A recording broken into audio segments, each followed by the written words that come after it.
என பாடும் பணியே பணியாயிருள்வாய் தேடும் கயமாமுகனை செருவில் சாடும் தனி யானை சகோதரனே. யாமோதிய கல்வியும் எம் அறிவும் தாமே பெறவேலவர் தந்ததனால் பூமேல் மயல் போயர அமைப்புணர்வீர் நாமேல் நடவீர் நடவீரினியே. திருவடியும் தண்டையும் சிலம்பும் சிலம்போடுருவப் பெருவடி வேலும் கடம்பும் தடம்பு எம்மாறிரண்டும் அறுவடிவா நவதனங்கள் ஆறும் மலர் கண்களும் குருவடிவாய் வந்து என் உள்ளம் குளிர குதி கொண்டமே. குருவடிவாய் வந்து என் உள்ளம் குளிர குதி கொண்டமே.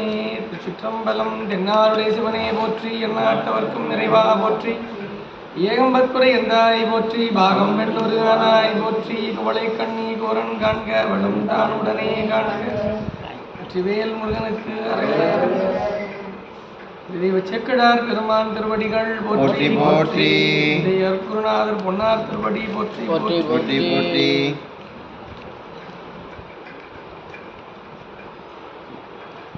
இல்லைவாழ் அந்தனரே முதலாகச் சீர்படைத்த தொல்லையதாம் திருத்தொண்டர் தொகையடியார் பதம் போற்றி வல்லையவர் புராண கதை உலகறிய விரித்துரைத்த செல்லுமலி குன்றத்தூர் செக்கடார் பெருமான் திருவடிகள் போற்றி போற்றி.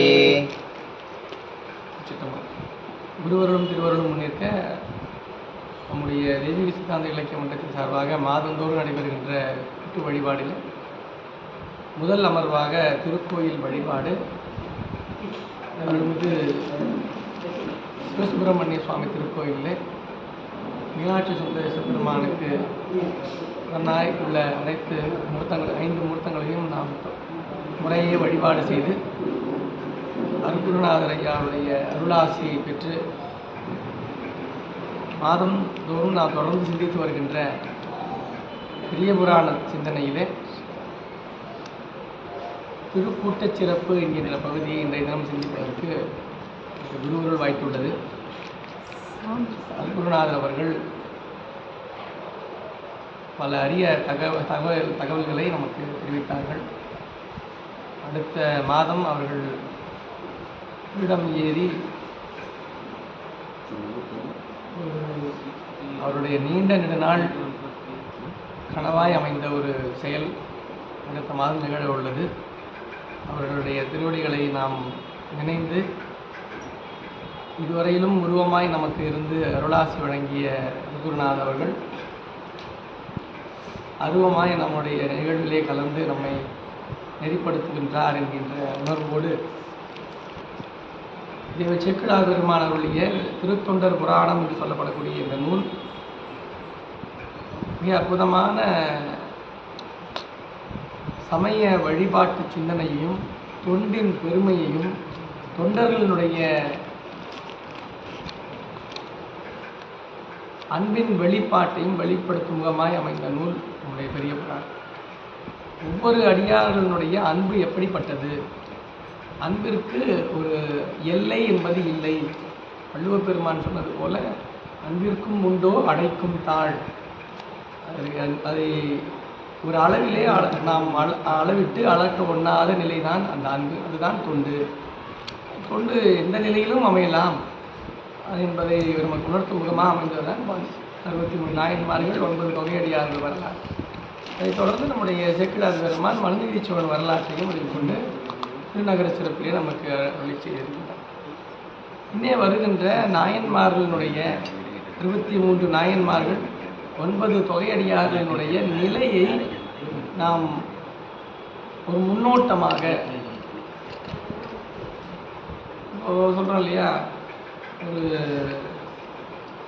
படம் வர்றதுக்கு முன்னாடி ஒரு ட்ரெய்லர் இல்லை டீசர் வருதுன்னா அந்த மாதிரி அப்படி சொன்னால் தான் புரியும். படம் வர்றதுக்கு முன்னாடி பாட்டு காட்டான சொல்லுவீங்க, எப்படியாவது அவன் முக்கியமானதெல்லாம் படத்தில் வச்சுருப்போம். அதை பார்த்தீங்கன்னா படத்தில் இதெல்லாம் விரிவாக இருக்கும் போல இருக்குன்றது தெரியும் இல்லையா. அதானே அதோட இது தானே. அதில் பார்த்தீங்கன்னா ரொம்ப அது போல செக்கிடார் பெருமான் நாயன்மார்கள் யார், 63 நாயன்மார்களுடைய இயல்பு என்ன, அவருடைய தன்மை என்ன, எப்படி விளங்குவார்கள் என்பதை 11 பாடல்களிலே ஒரு அற்புதமான ஒரு பதிகமாக அருளி செய்திருக்கிறார் செக்கிடார் பெருமான். திருக்கூட்டச் சிறப்பு என்று அதற்கு தலை சுற்றி சொல்கிறார். தலைப்பே நமக்கு ரொம்ப அருமையான திருக்கூட்டச் சிறப்பு. இயன்ற வரை பெரிய புராண புத்தகத்தை, திருத்தொண்டர் புராண புத்தகத்தை கையில் வச்சுருக்கேன். நான் புத்தகத்தில் இருக்க பாடலுக்கு தான் சொல்லிட்டு வருவேன். பொதுவாக நான் கதை சொல்கிறது இல்லை எங்கேயுமே. நான் சொல்லிடுவேன், ஆரம்பிக்கலே சொல்லிடுவேன். நீங்கள் கதையாக எதிர்பார்த்தீங்கன்னா தயவு செஞ்சு கஷ்டம்தான். நான் கதை சொல்ல மாட்டேன். பாடல் தான் பாடல். ஏன்னா அருளாளருடைய பாடல்கள் தான் நமக்கு சான்று, அதுதான் நமக்கு நெறி. அதன் வழியாக மட்டும்தான் நாம் அருளை பெற இயலும். நாம் அவருடைய அனுபவத்தை நம்மால் உணர்வதற்கு பாடல்கள் தான் துணை செய்யும். அருளாளருடைய பாடல்கள் அது ஞான பன்னிரு திருமுறையாகட்டும், சாத்திர நூல்களாகட்டும், எல்லா நூல்களுமே பாடல்களாக இருந்தால் நமக்கு அருளை பெற இருக்கின்றோம். பாடல்கள் வழியில் தான் நம்ம உரை சொல்லணும். அதுவும் சித்தாந்த செய்திகளோடு அது ஒத்து சேர்த்து தான் நம்ம பாடலுக்கான உரையை காணும். அப்படியே பாடலுக்கான நேரடி உரையெல்லாம் பார்க்கணும்னா அது நமக்கு யூடியூப்லேயே இருக்கும், ஏதாவது வெப்சைட்லலாம் இருக்கும், இணையதளத்துலலாம். அது நமக்கு தேவையில்லை. பாடலினுடைய பொருளை நாம் ஒரு நாள் ஏற்படுத்தி வாரந்தோறும் நடைபெற்று வந்த நிகழ்ச்சின்னு குருநாதர் அவர்கள் தெரிவித்தார். அது வாரந்தோறும் நடந்து வந்ததுன்னா என்ன காரணம்? வாரந்தோறும் அதற்கான ஒரு தாகம் இருந்தது. வாரம் கேட்கணும் இல்லையா? தினம் சீரியல் போடுறான், தினம் கரெக்டாக 8 மணிக்கு போய் உட்காந்துடும். கண்டிப்பாக தவறு. 8:30 மணிக்கு கரெக்டாக தான் போடுவோம். 8 மணிக்கு கரெக்டாக உட்காந்துடும். என்னன்னா இன்னைக்கு வெள்ளிக்கிழமையா, கொஞ்சம் வருத்தம் தான். சனி ஞாயிறு லீவ் இல்லை, போட மாட்டேன். என்னோட திங்கக்கிழமை தான் வருத்தப்படுறான். அந்த 2 நாள் போயிடுச்சேன்ட்டு. ஏன்? அது ஒரு தாகம். அந்த காலத்தில் ஒரு காலத்தில் அன்பர்கள்லாம் சேர்ந்து இருக்கும் பொழுது நாளும் அவனை சிந்திக்க வேண்டும், நாளும் அவனை ஓத வேண்டும் என்ற அளவிலே வாரந்தோறும் ஓத வேண்டும் என்பதாக கொண்டிருந்தார்கள். நான் தொடங்கும் போது வாரம் தொடங்கி காலம் செல்ல செல்ல செல்ல நமக்கு வழிபாட்டிற்கான நேரம் குறைய குறைய நாம் பல்வேறு நிலைகளிலே நம்மை நாம் வகுத்து கொண்டே செல்ல செல்ல என்ன ஆயிடுச்சு? நம்ம நேரம் குறைஞ்சிருக்கும். மாதம் ஒன்றாக கொண்டார்கள்.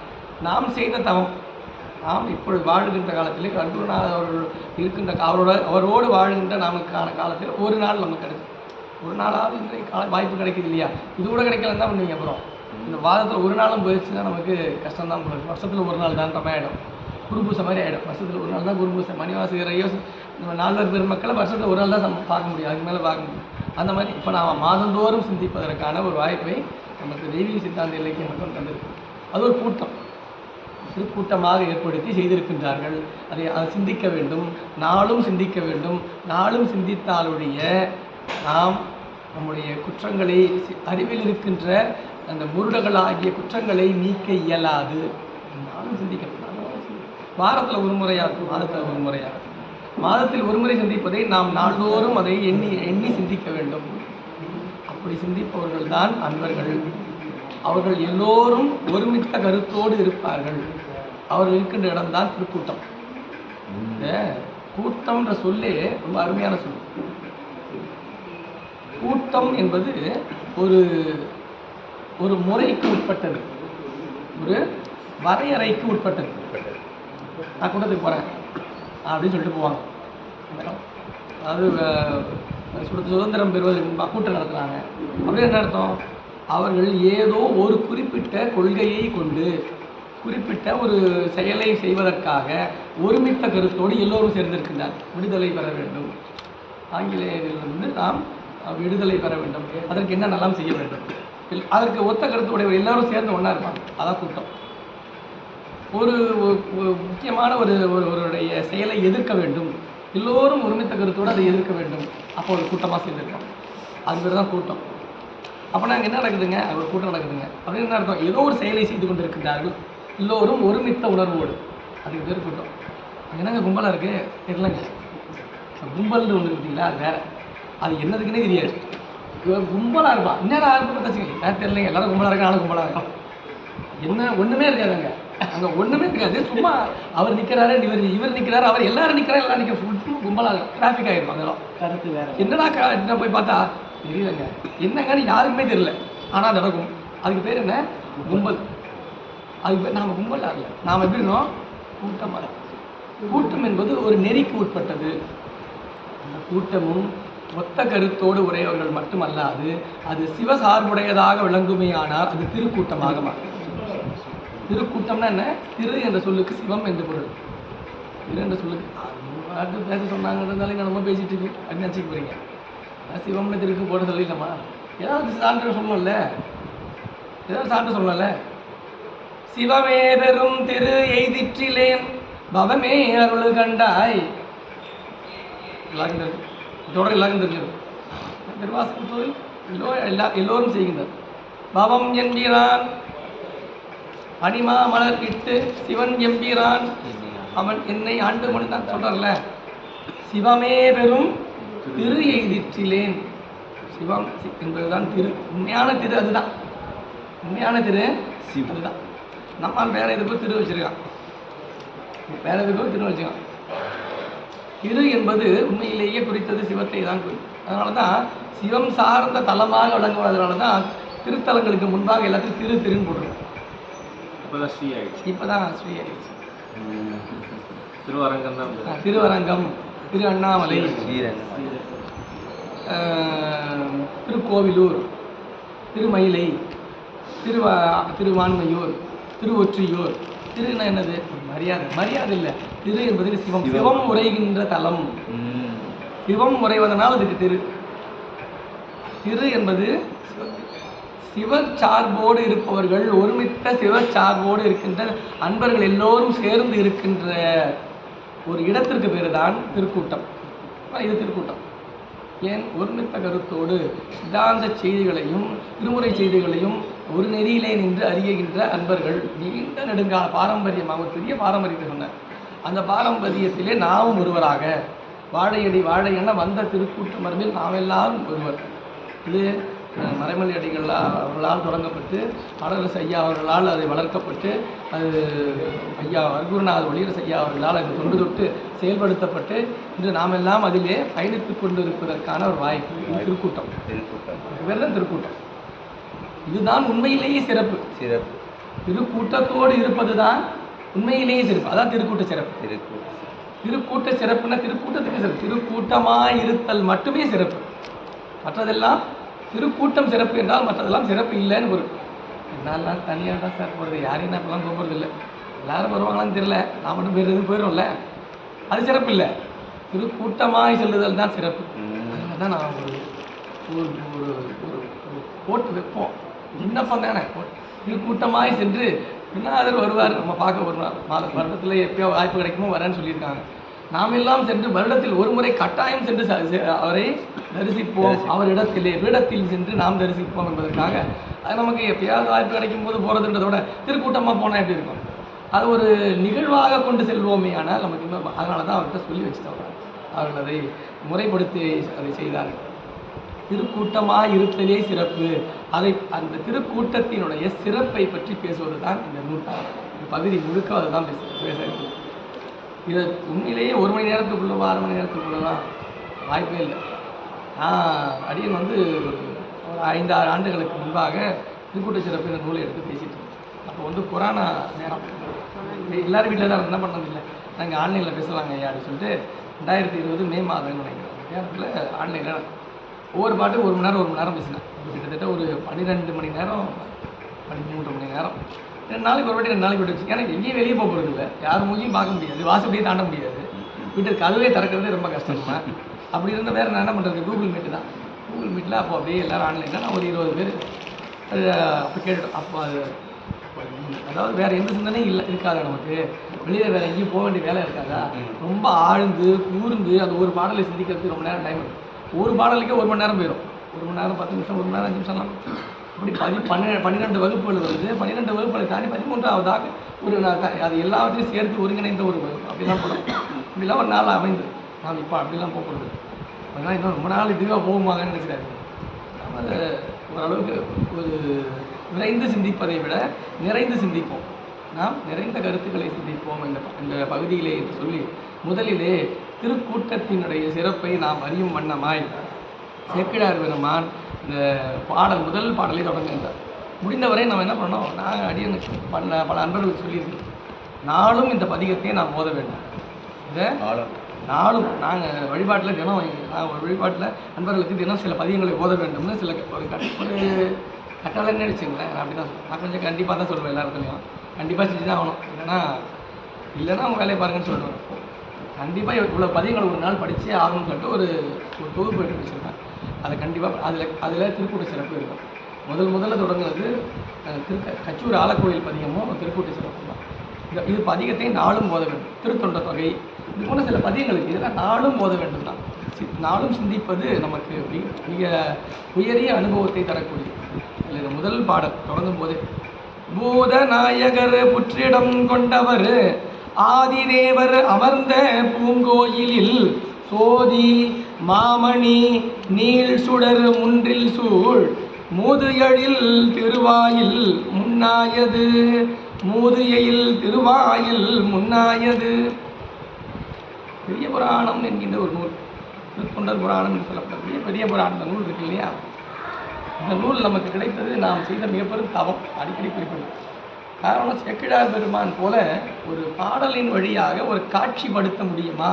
அந்த பாடலினுடைய அந்த சொல்லினுடைய பொருளை நம்ம கண் முன்னே கொண்டு வர முடியுமா? சேக்கிழார் பெருமான் ஒவ்வொரு பாடல்களையும் அப்படியே கண்ணுக்கு முன்னாடி அப்படியே திருவாரூர் கோவில், அந்த கோவிலினுடைய வாயில் நம் கண் முன்னே வந்து தோன்றுகிறது. அதை தோன்றும் வண்ணமாய் செய்கின்றார். முதல்ல பூதநாயகர் ஆரூர் கோயிலை காட்ட போகிறார். இப்போதான் நமக்கு ஆரூர் கோயில் நமக்கு தெரிய போகும். அது சொல்ல வரும்போது முதல்ல தொடர்கின்ற சொல் என்ன? பூதநாயகர் புற்றிடம் கொண்டவர் ஆதிதேவர் அமர்ந்த பூங்கோயில். கமலாலயம் என்று சொல்லப்படக்கூடிய திருவாரூர் திருத்தலம். அந்த திருத்தலத்தில் இருக்கின்ற பெருமான், அந்த பெருமான் அந்த இடத்தை பூங்கோயிலை தன்னுடைய இடமாக கொண்டு அமர்ந்திருக்கின்றான். இடம் கொண்ட நாதராக பொதுவான பொருள் அவ்வளோதான். பூதநாயகர் இடம் கொண்டவர் ஆதிதேவர், அவ்வளோதான். இவ்வளோதானா? அது உண்மையான பொருள் இன்னும் ஆழ்ந்து சிந்திக்க. பூதநாயகர் இறைவன் எப்படிப்பட்டவன் என்றால் பூதங்களுக்கான நாயகன். பூதம்னா வேற உள்ள உயிர்கள், சிவகணங்கள், ஆன்மாக்கள் தான். ஆன்மாக்கள் எல்லாவற்றுக்கும் தலைமையாக விளங்குவோன் ஒருவனே பூதநாயகன்.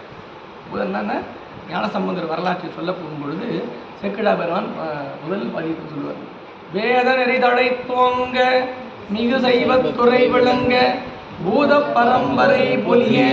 என்ன பரம்பரை? பூத பரம்பரை. அடியார்கள் சிவன் அடியார்களுடைய வழி வழி வழி வழி அன்பர்கள் திருக்கூட்டம் பெருக, சிவகணங்கள் பெருக. ஞானசம்பந்தனுடைய அவதார நோக்கத்திற்கு சொல்லும்போது 3 சொல்ற எடுத்த உடனே. வேத நெறி தழைத்து ஓங்க, சைவத்துறை விளங்க, பூத பரம்பரை. இது 3 நிகழ்வதற்காக அவர் விம்மி அழுதார். அழுததினால் அவருடைய அவதாரம் நிகழப்பெற்றதுன்னு சொல்ல வர. பூத பரம்பரை என்றால் என்ன? சிவகணங்கள், அந்த கணங்களுக்கு, அந்த ஆன்மாக்களுக்கு தலைமையாக விளங்குபவன் பெருமான்.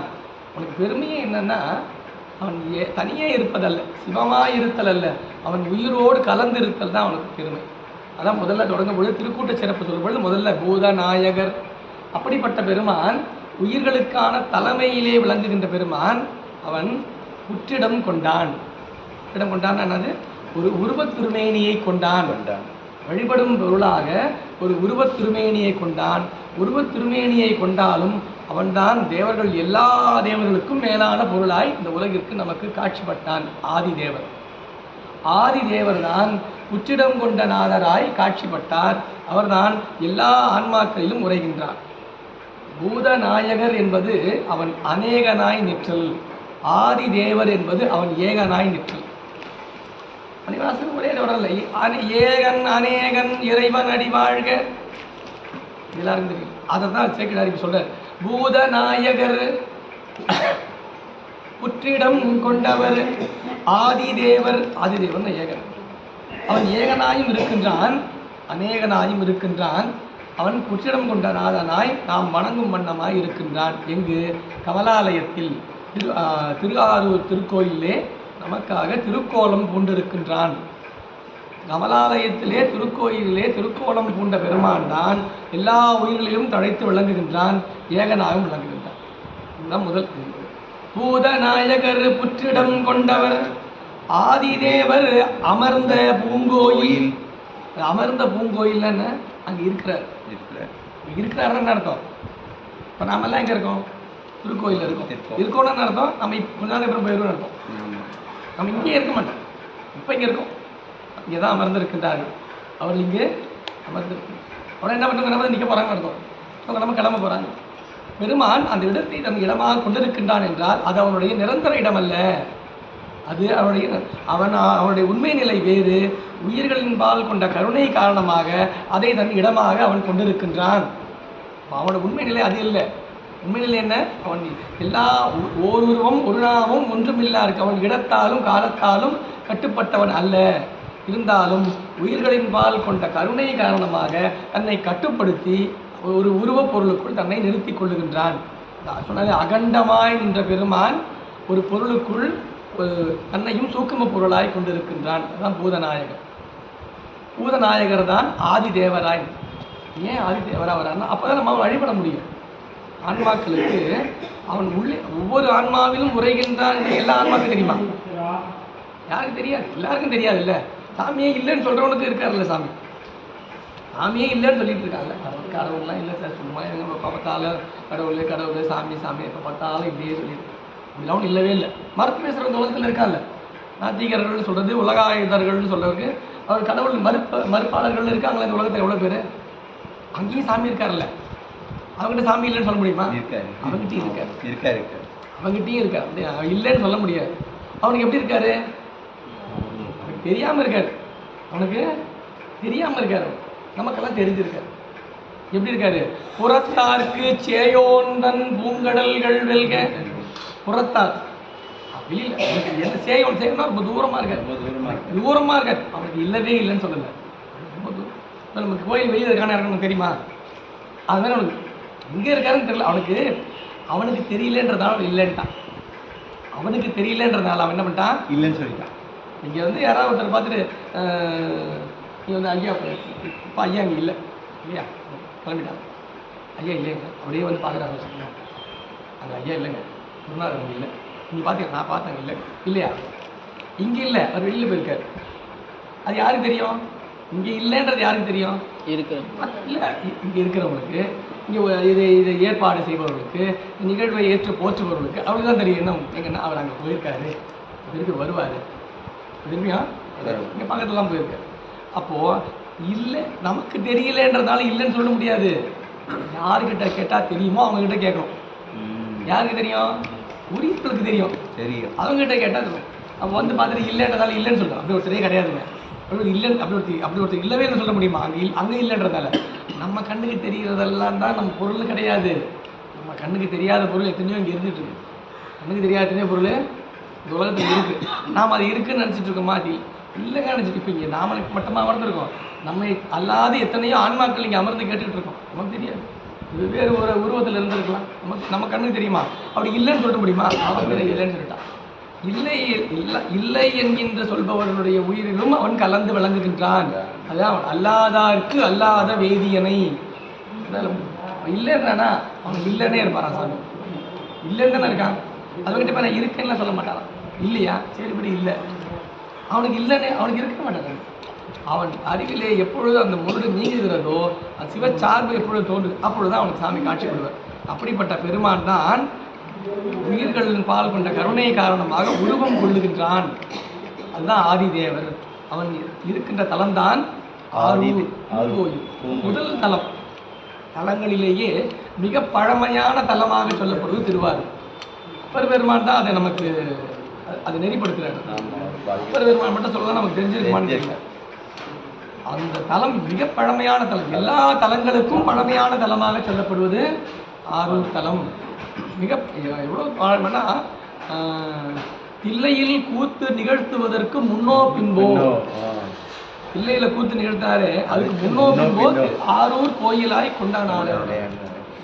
உமையை ஒரு பால் கொள்வதற்கு முன்போ பின்போன்ற உமையை ஒரு பாகத்தில் கொண்டாரு இல்லையா, அதுக்கு முன்ன பின்னையா தெரியலையா இந்த கோயில் இருக்கின்ற. திருமால் ஆழி பெறுவதற்கு முன்போ அப்படின்றார். திருமால் ஆழி எப்போ வாங்கினாருன்னு தெரியல, அதுக்கு முன்னாடியிலேருந்தே இந்த கோயில் இருக்கின்றார். இவ்வளோ ஊழி காலங்களையும் தாண்டி விளங்குகின்ற தலமாக விளங்கு. திருமால் திருமகளை அடைவதற்கு முன்போன் பின்போன்றார். திருமகள் அவருக்கு அப்புறம் பேச்சுலராக இருந்திருக்காரு திருமால். திருமால் பேச்சுலராக இருக்க காலத்திலேயே இருந்திருக்கு இந்த ஊர். எது ஊர்? தாண்டகம் எடுத்து படிச்சுப்பாங்க. தாண்டகம் பல்வேறு அரிய செய்திகளை சொல்கிறார். அவர் சொல்கிற அந்த செய்திகள்லாம் பார்க்கும்போது அதுக்கு முன்னையா பின்னையான்னு தெரியலன்ற அளவுக்கு பழமையான தலமாக சொல்லப்படுவது திருவாரூர். அது சொல்லும் பொழுது இந்த இது திருக்கூட்ட சிறப்பு என்கின்ற இந்த நூல் தொடங்குவதற்கு காரணம் இது திருத்தொண்ட தொகை தான். திருத்தொண்ட தொகை தான் காரணம். நீங்கள் திருத்தொண்ட தொகை தொடங்கும் பொழுது பார்த்தீங்கன்னா தில்லைவாழ் அந்தணர்னு தொடங்கும். தில்லைவாழ் அந்தணர்னு முதல்ல தொடங்குவார். ஆனால் தொடங்குகின்ற இடம் எதுன்னு பார்த்தா ஆரூர். ஆரூரிலிருந்து தொடங்கப்படுவது புற்றிடம் கொண்ட பெருமானாக இருக்கின்ற ஆரூர் தலம் மண்டலம். ஆனால் தொடங்கப்படுகின்ற பாடல் ஆகாயத்தலம். மண்ணில் இருந்து தான் நிறைய செல்ல இடம் எடுக்கின்ற இடம் ஆகாயம் தான். அதனால முதல்ல ஆகாயத்தை சொல்லிட்டார். யாரு? மூல நூலாசிரியர் ஆகாயத்தை தொடர்ந்தாரு.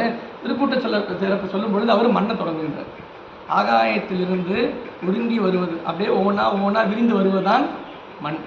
மண்ணிலிருந்து ஒவ்வொன்றாக ஒடுங்கி செல்லும் பொழுது நிறைவதுதான் ஆகாயம். அதனால் மூல நூல் ஆசிரியர் சொன்ன ஆகாய தலத்தை இவர் கீழே தொடங்குறார். அவர் ஒடுக்கத்திலேருந்து அவர் அதாவது துவக்கத்திலேருந்து வந்தார். இவர் ஒடுக்கத்திலேருந்து இங்கேருந்து மண்ணிலிருந்து புற்றிடம் கொண்ட பெருமான் என்ன பண்ணாரா? புற்றிடம் கொண்டவர் ஆதிதேவர் அமர்ந்த பூங்கோயிலில் சோதி மாமணி நீல் சுடர் முன்றில் சூழ். இந்த தொடர் ரொம்ப அருமையான தொடர். சோதி மாமணி நீல் சுடர் முன்றில் சூழ், மூன்றாவது. அப்படிப்பட்ட பெருமான் எப்படி விளங்குகின்றான்? சோதி மாமணி நீல் சுடர் முன்றில் சூழ் அப்படின்ற பாட்டில். அது மூணுமே மூணு தனித்தனி சொற்கள், அப்படியே ஒரே தொடராக இருக்க மாதிரி இருக்கும். சோதி கொண்ட பெருமான் தான் எப்படி விளங்குகின்றான்? சோதியாய் விளங்குகின்றான். சோதி என்ற சொல் அது அனாதியானது, அகண்டிதமானது, ஒரு எல்லைக்கு உட்பட்டது அல்ல. நம்முடைய கச்சியப்ப சிவாச்சாரியார் முருகப்பெருமானினுடைய திரு அவதாரத்தை சொல்ல முற்படும் பொழுது கந்தபுராணத்தில்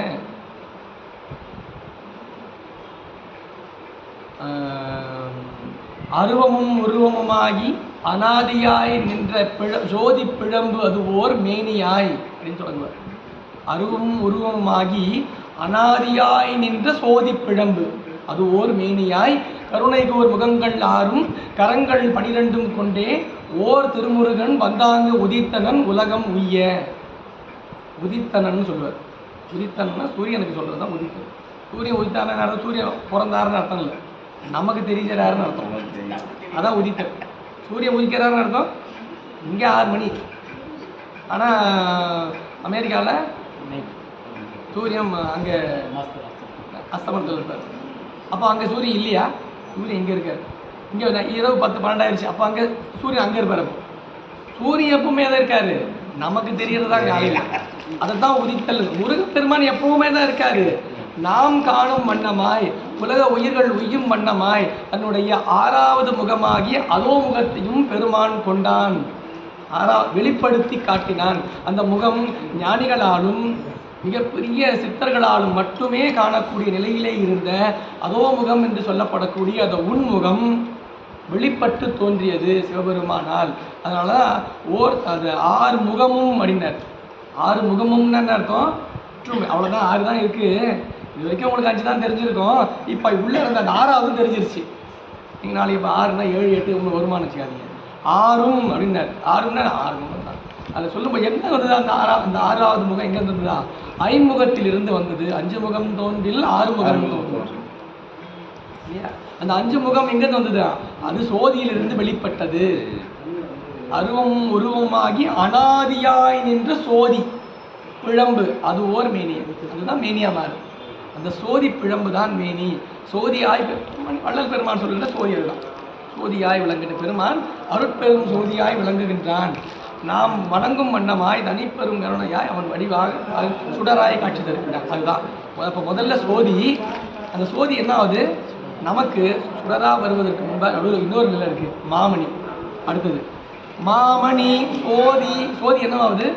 மணியாகுது. மணி மணி ஒரு ஒளிப்பொருளாய் நமக்கு காட்சி வருது. ஒரு ஒளிப்பொருள் மணி. எவ்வளோ சின்னதாக இருக்கலாம் மணி. மணி என்பது எதை குறித்தல் என்றால் லிங்கமூர்த்தத்தை, அருவுருவத்தை குறித்தது மணி. சோதி என்பது அருவத்தை குறித்தது. மாமணி என்பது லிங்கமூர்த்தம். நம்ம இது எங்கே பார்க்கலான்னா திருமந்திரம் தான். உள்ளம் பெருங்கோயில் ஊனடம்பு ஆலயம் வள்ளல் பெருமானுக்கு வாய் கோபுர வாசல் கள்ளத்தெளிந்தார்க்கு சீவன் சீவன் சிவலிங்கம் கள்ளப்புலனைந்தும் காணா மணி. எது புலன்களால் காண இயலாது அது அந்த சீவனே சிவலிங்கமாய் நிற்கும், அதுதான் மணி. அது நாம் விளங்கி தோன்றும் சிவம், அதே சிவமே ஆய் நிற்றல், அதுதான் சிவமாய் நிற்கவில்லை என்பது அதுதான். அதுதான் மணியாய் விளங்குதல். அது லிங்கமூர்த்தம், ஆன்மாவே சிவமாய் நிற்றல். இங்கே மாமணி சோதியாய் நின்ற பெருமான் மாமணியாய் காட்சிப்படுகின்றான். நாம் வணங்கும் வண்ணமாய் உருவமாய் நீள் சுடராய் விளங்குகின்றான். அதுதான் அந்த மூன்றாவது. சோதி மாமணி நீள் சுடர். நீள் சுடர் என்பது உருவம். அவன் உருவமாய் கொண்டு மாயச மூர்த்தமாக கொள்ளுகின்ற திருவுருவங்கள். நடராச மூர்த்தம், கணபதி மூர்த்தம், முருகப்பெருமான் திருமூர்த்தம், உமையொரு கூரநாய திருமூர்த்தம், சோமாஸ்கந்தர் திருமூர்த்தம், வீரபத்திரர், பைரவர், நமக்கு பல்வேறு மூர்த்தங்கள் இருக்கு இல்லையா. கல்யாண சுந்தரர், இந்த பல்வேறு மூர்த்தங்கள், அது எல்லாமே வழிபடும் மூர்த்தங்கள். அதெல்லாம் நீள் சுடர். சுடர்னா என்ன பொருள்னா ஒரு வரையறைப்பட்டு. இப்போ நாம் அதை அப்படியே கொளுத்தி விட்டுறாதீங்க, அப்படியே ஓரளவுக்கு கரெக்டாக வைங்க. அது பேர் என்ன சொல்லுவோம்? சுடர். விளக்கு ஏற்றி விளக்கில் சோதியாக இருக்கிறதுலேருந்து சோதியிலேருந்து எடுத்துகிட்டு வந்து நம்ம பற்றி பற்றி பண்ணுறோம்ல, அதில் வருது அதில் சோதி. அதை விளக்கில் கொண்டு போய் வச்ச உடனே அதில் எப்படி எரியுது? சுடர். அது வந்து என்ன, ஒரு ஒழுங்கு வரையறைக்கு உட்பட்டு உருவமாய் நின்று எரிவது தான் சுடர். அதான் அது சோதியே சுடரே. மணிவாசகர் ரெண்டாக முடிச்சிருப்பாரு. சோதியே சுடரே ஊழ் ஒளி விளக்கே. அந்த சுடர் தான் விளக்காய் தோன்றும். அதான் சுடர், நீள் சுடர். அதுதான் உருவமாய் நமக்கு காட்சி. இப்படி மூன்றாய் காட்சிப்பட்டு பெருமான் தோன்றுகின்றான். அப்படிப்பட்ட பெருமான் இருக்கின்ற இடம்தான் பூங்கோயில். முன்றில் சூழ். இந்த முன்றில் சூழ்ந்து போட்டு இல்லையா, அது எப்படி இருக்குன்னா முன் ப்ளஸ் இல்லுன்னு எடுத்துக்கணும். முன் ப்ளஸ் இல். அதை சொல்லும் போது இல் முன் எப்படி சொல்லுவோம்? இல் முன். இந்த வீட்டுக்கு முன்னாடி அந்த மூன்று மூர்த்தமாய் விளங்குகின்ற பெருமான், அருவமாய் உருவாய் விளங்குகின்ற பெருமான் எல்லா திருஆரூர் கோயிலுடைய முற்பகுதியிலே நமக்காக திருமூர்த்தமாய் எழுந்தருளி இருக்கின்றான். முன்றில் அந்த தலத்தினுடைய மூதுகையில்னா மிக பழமையான, பழமையான தலம், மிக பழமையான மதில்களை, மூதுகையில் பழமையான மதில்களை உடைய தலமாய் விளங்குகிறது. இது அந்த வாயில். அந்த வாயிலுடைய முன்பக்கம். நம்ம கோயிலுக்கு போகிறோம்னு வச்சுக்கிறேன், திருத்தலங்களுக்கு செல்லுங்க. தலத்துக்குள்ளே போகும்போது கோயில் வெளியில் நிற்போம் பாருங்கள். கோபுரத்தை பார்ப்போமா? பார்த்த உடனே சொல்லிடணும். எந்த கோயிலுக்கு போனாலும், திருவாரூர் கோயில் தான், எந்த தலத்துக்கு போனாலும் பூதநாயகர் புற்றிடம் கொண்டவர் ஆதிதேவர் அமர்ந்த பூங்கோயிலில் சோதி மாமணி நீர் சுடர் முன்றில் சூழ் மூதிகையில் திருவாயில் முன்னாயது. திருவாயில் கோயிலுக்கு முன்னாடி நிற்கும்போது நமக்கு சொல்லிடுவோம். நமக்கு ஆரூர் பெருமானே அந்த தலத்துக்கு முன்பாக இருந்து நமக்கு காட்சி விடுவார். எல்லா தலங்களிலும் பெருமானுடைய விளக்கி தோன்றுகின்ற நிலையை நாம் பெற வேண்டும் என்றால் என்ன பண்ணணும்? இந்த பாடலை சொல்லிடுவோம். இதுதான் காட்சிப்படுது திருவாரூர் கோவில் நமக்கு அப்படின்னு முதல்ல இடத்துல காட்டுறாரு. திருவாரூர் கோயிலே கொண்டு வந்து நிறுத்துறாரு. அவன் சோதியாய் விளங்குகின்ற பெருமான், அவன் ஆதி தேவராய் உயிர்களுக்கு உயிராய் விளங்குகின்ற பெருமான், புற்றிடம் கொண்ட பெருமான், ஆதி தேவராய் ஏகனாய் விளங்குகின்ற பெருமான் ஆரூரில் அமர்ந்திருக்கின்றான். அவனுடைய உண்மை, அவன் உயிர்களின் பொருட்டு என்னவாகின்றான்? தடத்த நிலையிலே வருகின்றான். தடத்த நிலையிலே உருவம் கொள்ளுகின்றான். எப்படி? சோதியாய், மாமணியாய், சுடர் விளக்காய். இந்த மூணுமே உருவம் தான். இந்த மூணுமே தடத்த நிலை மூணுமே உருவம் தான். தடத்த நிலை மூணுமே உருவம் தான். அவன் ஆதி தேவராக இருக்கும்போது உருவம் கிடையாது. அவனுக்கு ஆதி தேவராக இருக்கும்போது உருவம் கிடையாது. அவனுக்கு ஏகனா இருக்கார். அவர் சிவமாக இருக்கும்போது உருவம் கிடையாது. ஒரு நாமம் ஓர் உருவம் ஒன்றுமில்லா இருக்கு. சொரூப நிலை. திருவாசகத்தில் நீங்கள் ரொம்ப பறக்க பார்க்கலாம் சொரூப நிலையை. மணிவாசகர் பேசுவதை போல எனக்கு தெரிஞ்சு வேறு யாரும் சொல்லியிருப்பாங்களா அதிகம். சொரூப நிலையை நீ சிந்தனைக்கு அறியாய் அப்படின்னு சொல்ல தொடர் வரும். அது சொரூப நிலை. அது எப்படின்னே தெரியாது. அது நீங்கள் இப்படி தான் அப்படி தான் கணக்கெல்லாம் சொல்ல ஒரு வரையறைக்கே உட்படாதது. அதான் சிந்தனைக்கு அறியாய்னு பேசுகிறேன். எங்கள் முன் வந்து அப்படியே தடத்த நிலைக்கு வந்துடுவேன். கீழே உடனே ஒரே உடலில் சொரூப நிலையிலிருந்து நேராக தடத்த நிலைக்கு கொண்டு வந்து உடனே நிறுத்துறது யாருன்னா மணிவாசகர். அப்படி அவன் சொரூப நிலையில் விளங்குகின்ற பெருமான் நாம் வணங்கும் பொருட்டு சோதியாய், நீல் சுடராய், மாமணியாய் நமக்கு அந்த திருவாயிலிருந்து காட்சிப்படுகின்றான்.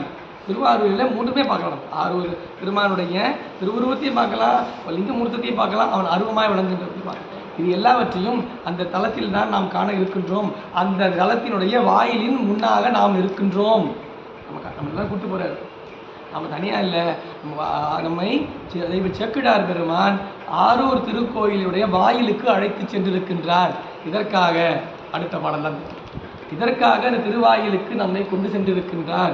பூதநாயகர் புற்றிடம் கொண்டவர் ஆதிதேவர் அமர்ந்த பூங்கோயில் சோதி மாமணி நீல் சுடர் முன்றில் சூழ் மூதுயில் திருவாயில் உண்ணாயது. இதுதான் முதல்ல இதுதான். அடுத்தது யாரெல்லாம் எதுக்காக இங்கே கூட்டிகிட்டு வந்திருக்காரு? இங்கே ஏதோ ஒன்று காட்டப்படுது. யாராவது கூட்டிகிட்டு போகிறாங்க, வாங்க நம்ம கூப்பிட்டு போகிறாங்க. எங்கே கூப்பிட்டு போவாங்க? மிகப்பெரிய சான்றோர், ஞானி, ஒரு உயர்ந்த நிலையில் இருக்கிறவர் நாங்கள் நம்மளை கூப்பிட்டு போகிறோம். எங்கே கூப்பிட்டு போவார்? சும்மா சுற்றி பார்க்கலாம் கூப்பிட்டு போவார். ஏதோ ஒரு முக்கியமான செய்தியை நமக்கு காட்டுவதற்காக இவங்கள வா அப்படின்னு என்ன அர்த்தம்?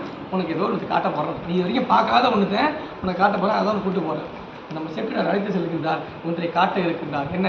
பூவார் திசை முகன் இந்திரன் பூமிசை மாவாள் அகலத்து மால் முதல் வானவர் ஓவாது எவரும் நிறைந்து உள்ளது தேவாசிரியன் எனும் திருக்காவணம். தேவாசிரியன் அப்படின்ற ஒரு இடத்தை காட்ட போற. அந்த தேவாசிரியன் என்கின்ற ஒரு இடம் இருக்கின்றது. அந்த ஒரு தளத்துக்குள்ள இருக்க ஒரு இடம். அந்த இடத்தினுடைய வாயில் தான் முன்னாடி காமிச்சிருந்தது. தேவாசிரியனுடைய திருவாயிலை நம் கண்முன்னே காட்டினார். இப்போ அந்த தேவாசிரியருக்குள்ளே நம்ம அழைத்து செல்கின்றார். தேவாசிரியன் என்கின்ற இடம் இருக்கே, திருக்கூட்டம் அமர்ந்திருக்கின்ற இடம். அந்த இடம் யாரெல்லாம் இருக்கின்றார்கள், அங்கு யாரெல்லாம் இருக்காங்க ஒன்று. இன்னொன்று, அது ஏன் தேவாசிரியர்னு பேர் வந்தது? நமக்கு அது தெரியணும்ல, ஏன் தேவாசிரியர்னு பேர் வந்தது? அதுக்கு பதில் சொல்ல போகிறார். அது இரண்டாவது பாடல். அது பொருள் எல்லாம் அப்படி இல்லை, ஆனால் இந்த பாடலை பார்க்கும்போது அப்படி தான் தெரியுது. பூவார் திசை முகன் இந்திரன், பூவார் திசை முகன், பூவையே இடமாக கொண்டு இருக்கிற யாரு? யாரு? பிரமன். பிரமன் தான் என்ன பண்ணிருக்கான்? பூவை இடமாக கொண்டு இருக்க. பூவார் திசை முகன், அவன் எல்லா பக்கமும் பார்த்துட்டு இருக்கான். அவன் எல்லா திசையையும் நோக்கி கொண்டிருக்கின்றான். அவனும் இந்திரன், தேவர்களுடைய தலைமையாக விளங்குகின்றவன். இந்திர லோகத்திற்கு தலைமை பீடமாக விளங்குவன் இந்திரன். இந்திரன் அது மட்டுமல்ல, வேற இன்னொருத்தர். பூமிசை மாவாள் அகலத்து மால், பூவை இடமாக கொண்டவர், பூவிலே வீற்றிருப்பவள் ஒருத்தி, பெருமாட்டி. யாரு? லட்சுமி திருமகள். பூமிசை மாவாள் அகலத்து, அப்படி மலரிலே வீற்றிருக்கின்ற பெருமாட்டியா விளங்குகின்ற திருமகளை தன்னுடைய இதய கமலத்திலே கொண்டிருக்கின்ற திருமால். திருமகளை தன்னுடைய இதய கமலத்திலே கொண்டிருக்கின்ற திருமால். திருமால் மட்டும் இப்போ எத்தனை பேர் சொல்லிட்டாரு? 3 பேர். பிரமன், இந்திரன், திருமால். 3 பேரா? இவங்களை தொடர்ந்து இருக்கிற எல்லா வானவர்களும், தொடர்ந்து இருக்க எல்லா வானவர்களும் 1 2 3 எக்ஸட்ரா அப்படின்னு என்ன அர்த்தம்? நீங்கள் மீதியை போடுங்க. 4 5 6 7 8 9 10 போட்டு கடைசி வரைக்கும் நீங்கள் போட்டுங்க எக்ஸட்ரா. இதுதான் 3 புள்ளி. அதே போல் நம்ம எழுதும்போது ஒரு 3 புள்ளி வச்சுட்டேன்னு அர்த்தம், தொடருதுன்னு அர்த்தம். அதுதான் சொல்கிறாரு. பூவார் திசை முகன் இந்திரன் பூமிசை மாவாள் அகலத்து மால் முதல் வானவர். இப்போ எல்லோரும் என்ன பண்ணலாம்? ஓவாது எவரும் நிறைந்து உள்ளது. அவர் என்ன பண்ண மாட்டாங்களா? ஓவாது. ஓவாதுன்னா அவர் ஓவுதல் அப்படின்னா என்ன? நீங்குதல் அர்த்தம். ஓவுதல்னா என்ன? நீங்குதல். அது வெளில போயிடும். அது ஓவுதல். ஓவாதுன்னா நீங்காது இருத்தல். இவங்கெல்லாம் என்ன பண்ணாங்களாம்? ஓவாது, அந்த இடத்த விட்டு நீங்காது என்ன பண்ணாங்களாம்? ஓவாது எவரும் நிறைந்து உள்ளது. தேவர்கள்லாம் ஃபுல்லாக இருக்காங்களாம். மொத்த தேவர்களும் அங்கே தான் இருக்காங்களாம். இந்த இடத்துல தான். எந்த இடத்துல? இப்போ நம்ம காட்ட போகிற இடம். யார் யார்? திருமால், பிரமன், இந்திரன் மற்றும் எல்லா தேவர்களும் உள்ளே வெயிட் பண்ணுறாங்க. எதுக்கு வெயிட் பண்ணுறாங்கன்னா யாரையும் பார்க்க தான் வெயிட் பண்ணிட்டு இருக்காங்க. இவ்வளோ கூட்டம் எதுக்கு சார் இங்கே இருக்காங்க? ஏதோ பார்க்குறதுக்காக வெயிட் பண்ணுறாங்க சார். சரி, ரொம்ப லேட்டாக உங்களுக்கு என்ன பண்ணலாம்? போயிட்டு வருமா? இல்லை இல்லை, லைனில் போட்டு நிற்கிறது நீங்கள் வேறு. போயிட்டோம்னா இந்த லைன் பற்றி இந்த நம்பர் வராது இருக்கு, நமக்கு நம்மளே ஒரு லைனில் நின்றுருக்கோம். இந்த எங்கேயாவது கிளம்பி அப்புறம் போகலான்னு போயிட்டோம்னா வச்சுக்கோங்க, வேறு ஒருத்தர் வந்துடுவாங்க. அப்புறம் நம்ம இன்னும் பின்னாடி போக வேண்டியதாக பார்க்க முடியாது. நம்ம இங்கேயே இருப்போம். இந்த இடத்த விட்டுலாம் போக வேண்டாம், பார்க்குற போது பார்த்துப்போம். இந்த இடத்த விட்டு ஓவாது எவரும் நிறைந்து உள்ளது, முழுக்க அவங்க தான் இருக்காங்களாம். இது தேவா ஆசிரியன் எனும் திருக்காவணம், இவங்கெல்லாம் ஃபுல்லாக இருக்கிறாங்க. இந்த இடம் தான் என்ன, இது தேவாசிரியன் என்கின்ற மண்டபம். இந்த இடத்துக்கு பேர் என்ன? தேவாசிரியன். தேவர்கள் எல்லாம் இந்த இடத்திலே ஆச்சரியத்திருக்கின்றார்கள். ஆச்சரியத்தின் அது அங்கே அடியார்கள் அமர்ந்திருக்கின்றார்கள். அங்கே அடியார்களுக்கு முன்பாக பெருமான் அமர்ந்திருக்கின்றான். அவர்களை காணும் பொருட்டு அங்கு தேவர்கள் வந்து அதிக அளவிலே வந்து சேர்ந்திருக்கின்றார்கள். தேவர்கள் பெருமான் இருக்காரு, அடியார்கள்லாம் இருக்காங்க. அப்போ தேவர்கள் எங்கே இருப்பாங்க? பின்னாடி தான், ரொம்ப பின்னாடி தான், கிட்ட போக முடியாது. சாமி இருக்காருன்னா அடியார்கள் தான் கிட்ட இருப்பாங்க, தேவர்கள்லாம் பின்னாடி தான் இருக்கு. ஆறார் வந்தார் அமரர் குழாத்திடை அணியுடை ஆதிரை நான் நாராயணனோடு நான்முகன் இந்திரன் திசை அனைத்தும் நிறைந்து, திசை அனைத்தும் எல்லா பக்கமும் தேவர்கள் இருக்காங்க. திசை அனைத்தும் நிறைந்து எல்லா இடங்களும் நிறைந்திருக்கின்ற அவனை காண்பதற்காக வந்திருக்கின்றார்கள், நிறைந்து வணங்குகின்றார்கள். அடியார்கள் எல்லாரும் இருக்கின்றார்கள். அடியார்கள் தான் தேவர்களுக்கு ஆசிரியர்கள். தேவர்கள் தன்னுடைய குற்றங்கள் நீங்கும் பொருட்டு ஆசிரியன் என்றால் குற்றங்களை நீக்குபவர்னு பொருள். குற்றங்களை ஆசுனா குற்றம் இல்லையா? ஆசுனா குற்றம், பொதுவாக குற்றம் இல்லை. ஆசு என்பது உயிர்களில் இருக்கின்ற குற்றத்திற்கு பேர் ஆசு, பொருள்களில் இருக்கின்ற குற்றத்திற்கு பேர் மாசு. நம்ம வச்சிருப்போம் இல்லையா இந்த மாசு கட்டுப்பாட்டு மாதிரி மாசு, அது பொருள்கள் மேலே இருக்கிறதுக்கு பேர் மாசு. உயிரில் இருந்தால் ஆசை. அகத்தில் இருக்கின்ற ஆசை நீக்குவதனால தான் அதுக்கு திருவாசகம். திரு ஆசு அகம், அகத்தில் இருக்கின்ற ஆசை அகற்றக்கூடிய அதனால தான் திருவாசகம். ஆசை இரியச் செய்தல்னா அதில் நீக்குதல், குற்றங்களை நீக்கச் செய்பவர் தான் ஆசிரியர். தேவர்கள் தன்னுடைய குற்றங்களை நீக்கிக் கொள்வதற்காக அந்த இடத்திலே நிறைந்து விளங்கி தோன்றுகின்றார்கள். அதனால் அந்த இடத்திற்கு தேவாசிரியன் என்று பெயர். அதனால் இந்த இடத்துக்கு தேவாசிரியன் பேர். அதுதான் சொல்ல வர்றார் அவர். இங்கே அடியார்களே குறிப்பிடாம இல்லை, சொல்லலையே. அடியார்கள் இருக்கின்ற இடம் தான் சொல்லியாச்சு. பொதுவாக அடியார்கள் தான் பின்னாடி சொல்ல வருவார். அடியார்கள் தான் அந்த இடத்த நிறைந்திருக்காங்க. ஆனால் இவங்கெல்லாம் நிறைந்திருக்காங்க. இவங்க என்ன பண்ணுவாங்க? அவங்க நிறைஞ்சிருந்தாங்கன்னா வேறு வழியில் நம்மளுங்க இன்னைக்கு லைனில் நிற்போம். லைனில் நிற்கிறாங்க, அவங்க ஃபுல்லாக இருக்காங்க. இவங்க என்ன பண்ணுவாங்க? நம்மளாம் கிட்ட போக முடியாது, தூரமாக தான் நிற்க முடியும். ஏன் கிட்டக்கெல்லாம் வேற ஒருத்தர் தான் இருப்பாங்க. நம்ம இருந்தாலும் நம்ம வெயிட் பண்ணியாவது பார்ப்போன்ட்டு வெயிட் பண்ணிட்டு இருக்காங்களா? அவங்க எல்லாம் அதிக அளவு தேவர்கள் 30 எல்லா தேவர்களும் வந்து அங்கு காத்து கொண்டு இருக்கின்ற காரணத்தினால் அந்த இடத்த என்ன சொல் இப்படி இருக்கா, அது தேவாசிரியன் என்கின்ற மண்டபம். வாயிலேருந்து மண்டபத்துக்குள்ளே கூட்டு வந்துட்டேன். மண்டபத்துக்குள்ளே வந்து சேர்ந்தாச்சு. நம்ம தேவாசிரியன் என்னும் திருக்காவணம். இப்படிப்பட்ட இந்த திருக்காவணத்திலே யாரெல்லாம் விளங்கி தோன்றுகின்றார்கள்? தேவாசிரியன் என்ற இந்த மண்டபத்தில் யார் இருக்கின்றார் முதல்ல காட்டுறார். 3வது பாடல். முதல் பாடலில் வாயில், 2வது பாடலில் மண்டபம். மண்டபத்தில் யார் இருக்காங்க? மண்டபத்தில் தேவர்கள் எல்லோரும் நிறைந்து விளங்குகின்ற